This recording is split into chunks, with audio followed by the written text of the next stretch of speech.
12 సంవత్సరాలు 3 సార్లు మోడీ గారు ప్రధానమంత్రి అయినా మొన్న పార్టీ జాతీయ అధ్యక్షుడు మహబూబ్ నగర్ జిల్లాకు వచ్చినప్పుడు మా నాయకుడు ప్రధానమంత్రి నరేంద్ర మోడీ గారు మీకు ఇచ్చిన హామీ ప్రకారము పాలమూరు రంగారెడ్డి ఎత్తిపోతల పథకాన్ని జాతీయ ప్రాజెక్టుగా చేస్తాము, కాబట్టి ఎన్నికల్లో మమ్మల్ని గెలిపించమని అడుగుతాడేమో అని నేను ఆశించిన.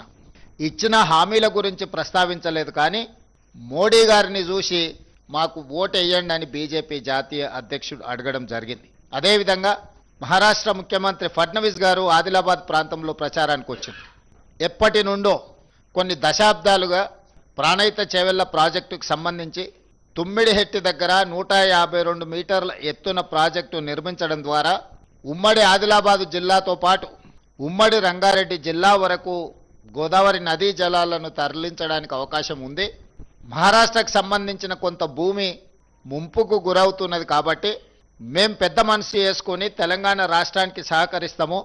చాలా కాలంగా వాయిదా పడుతున్న ప్రాణహిత చేవెళ్ల ప్రాజెక్టును మీరు నిర్మించుకోండి. 152 మీటర్ల ఎత్తుతో మీరు నిర్మించుకుంటే మీ తెలంగాణ రాష్ట్రానికి ప్రయోజనం ఉంటుంది. మరీ ముఖ్యంగా ఆయన ప్రచారానికి వచ్చిన ఆదిలాబాదు జిల్లాకు 2,60,000 ఎకరాల సాగునీరు తాగునీరు అందించడానికి ఉపయోగపడుతుంది. కాబట్టి మహారాష్ట్ర ప్రభుత్వం మీకు సంపూర్ణంగా సహకరించి ప్రాణహిత చేవెళ్ల ప్రాజెక్టును పూర్తి చేయడానికి మేము ముందుంటాము.